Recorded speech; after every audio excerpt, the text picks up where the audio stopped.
আপনি কি জানেন সূরাতুল ফাতিহা কোন নিয়মে আমল করলে হাঁপানি রোগ থেকে সুস্থ হওয়া যায়? শ্বাসকষ্ট রোগ থেকে আল্লাহ রাব্বুল আলামিন আপনাকে আরোগ্য দিবেন, আরোগ্য দান করবেন। প্রিয় দর্শক, একদম সহজ আমলটি, পুরো ভিডিও আপনারা দেখবেন,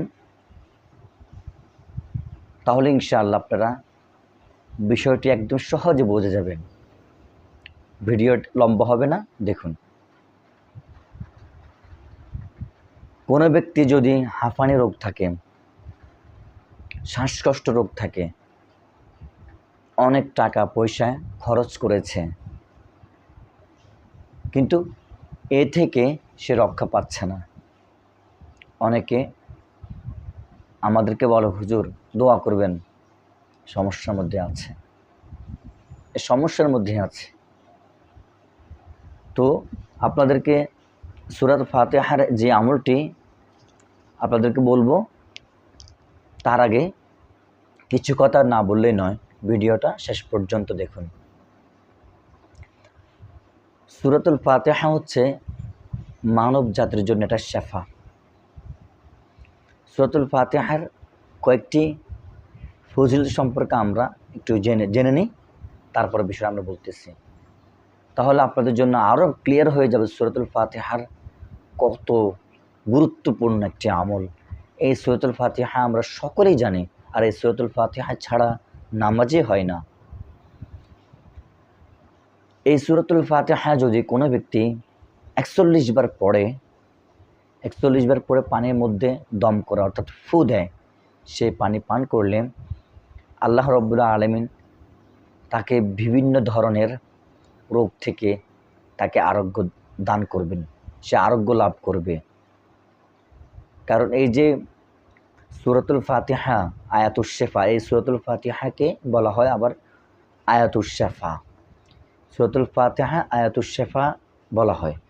এই সূরাতুল ফাতিহা ৪১ বার পড়ে যদি পানির মধ্যে ফু দিয়ে সে পানি পান করে, তাহলে তার শরীরে থাকা যে অনেক জীবাণু আছে বা সমস্যাগুলো আছে, সেগুলো আল্লাহ রাব্বুল আলামিন কোরআনের এই সূরার উসিলে আল্লাহ মাফ করে দেন।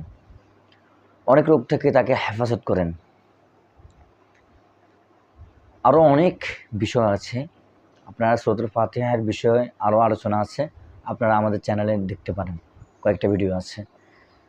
এখন বিষয়টা হচ্ছে সূরাতুল ফাতিহা কোন নিয়মে আমল করলে হাঁপানি রোগ, শ্বাসকষ্ট রোগ থেকে আল্লাহ রাব্বুল আলামিন আরোগ্য লাভ করবেন। সূরাতুল ফাতিহা সিরামিক্স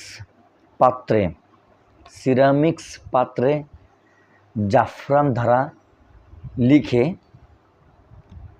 লিখে ৭ দিন পর্যন্ত ধারাবাহিকভাবে হাঁপানি রোগীকে পান করাবে। বিষয়টি বুঝেন, সিরামিক্স পাত্রের মধ্যে জাফরান দ্বারা লিখতে হবে সূরাতুল ফাতিহা। এই সূরাতুল ফাতিহা সিরামিক্স পাত্রে সূরাতুল ফাতিহাটা লিখতে হবে, লিখে এরপরে একটা গ্লাস নিতে হবে, ওই গ্লাসের মধ্যে এই কাগজের টুকরাটা দিয়ে দিতে হবে। দিলে ওই যে জাফরান কালিটা এগুলো কী হয়ে যাবে, পানির সাথে মিশে যাবে। সেই পানিটি যদি ৭ দিন পর্যন্ত কোনো হাঁপানি রোগ, শ্বাসকষ্ট রোগে ভুগছে এরকম কোনো মানুষ যদি পান করে ৭ দিন, আল্লাহর রহমতে এই পানির উসিলায়, আয়াতুশ শিফার পানির উসিলায় আল্লাহ রাব্বুল আলামিন এই রোগ থেকে আরোগ্য লাভ করবেন, আরোগ্য লাভ করে দিবেন। সেই রোগ থেকে মুক্তি পাবেন ইনশাআল্লাহ। আল্লাহ চাইলে তাকে এই রোগ থেকে একদম সুস্থ করে দিতে পারেন। তো প্রিয় দর্শক, আজ এ পর্যন্ত। আপনারা এই আমলটি ইনশাআল্লাহ করবেন, যাদের এই সমস্যা রয়েছে করবেন। আর আপনাদের যদি কোনো সমস্যা না থাকে, কিন্তু আপনাদের পরিচিত যাদের এই সমস্যাটা রয়েছে, এই ভিডিওটি তাদেরকে আপনারা সেন্ড করতে পারেন, তাদেরকে শেয়ার করে পাঠিয়ে দিন। তাহলে আপনার এই ভিডিওটা দেখার পরে মানুষ যদি উপকার হয়, তাহলে এর সোয়াব আপনিও পাবেন। এই সোয়াবের উদ্দেশ্য করে পাঠিয়ে দিবেন, বা যদি তাও না করতে পারেন অন্তত মানুষকে বলবেন যে আমলটি করুন। প্রিয় দর্শক, নতুন দর্শক হয়ে থাকলে চ্যানেলটি সাবস্ক্রাইব করে পাশে থাকে বেল আইকনটা অল করে দিন। লাইক করেন, একটা কমেন্টে আপনার মতামত জানিয়ে দিন যে ভিডিওটি কেমন লেগেছে বা কোন ধরনের ভিডিও আপনারা চান। আল্লাহ হাফেজ।